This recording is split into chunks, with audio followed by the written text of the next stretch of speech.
In the previous episode, it was mentioned that Rihanna moved into the Count's house. In the room, Rihanna was lying on the bed. Suddenly, she woke up and sat up, wondering what time it was. She got out of bed and put on her slippers, feeling anxious about why her alarm didn't go off. Her mother would be angry. Suddenly, Rihanna stopped in her tracks and said, "This isn't my home." Looking at the sky outside the window, which was turning pale, Rihanna thought that it was the first time she had slept so late since she was 12 years old. Rihanna lowered her head, thinking that she must hurry to the kitchen to help. In the kitchen, Rihanna opened the door and apologized, saying, "I'm sorry." The head maid in the kitchen looked at Rihanna in astonishment and asked, "Oh my, miss, why are you in the kitchen?" The other two maids also looked at Rihanna in surprise, wondering whose miss she was. The head maid explained that Rihanna was the new miss and that the Count had already informed the maids in the house. The other two maids joyfully exclaimed, "Oh my, she's the new miss." The head maid introduced herself as Marie, the chef in the kitchen, and asked Rihanna if there was anything she could do. Rihanna anxiously held her fingers and asked Marie if there was anything she could help with. Marie and the other maids were puzzled by Rihanna's question.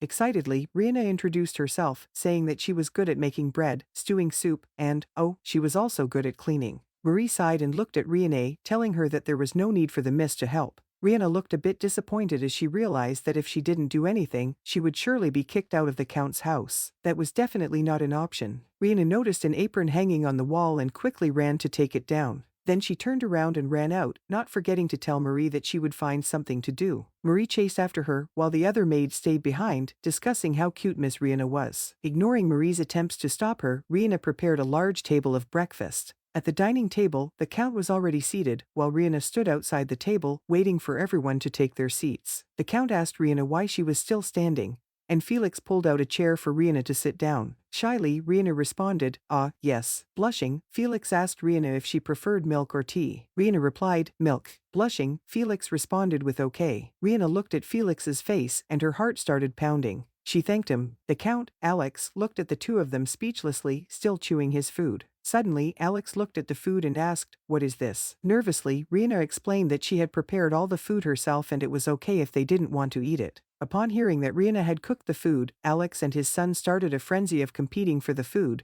praising Rihanna's culinary skills. Soon, all the food was gone. Rihanna happily said, "Next time, I'll make more for everyone." Alex lowered his head and said, "You don't have to." Rihanna was startled, remembering the scene of her daily cooking being disliked by everyone in the house. Alex continued, "I brought you here not to work in the kitchen." Rihanna looked at the Count in disbelief. With a kind expression, the Count said, "You don't have to do all this, but could you cook a meal for me on my birthday? Consider it a birthday gift." Joffrey, the youngest son, couldn't help but jump up and said, "I want a birthday meal too. Why is it only for Dad's birthday?" Eden, the second son, furrowed his brows and said to Joffrey, "Stop taking advantage of being the youngest in the family all the time." Rihanna interrupted and said, "Okay," then happily added, "I'll do it."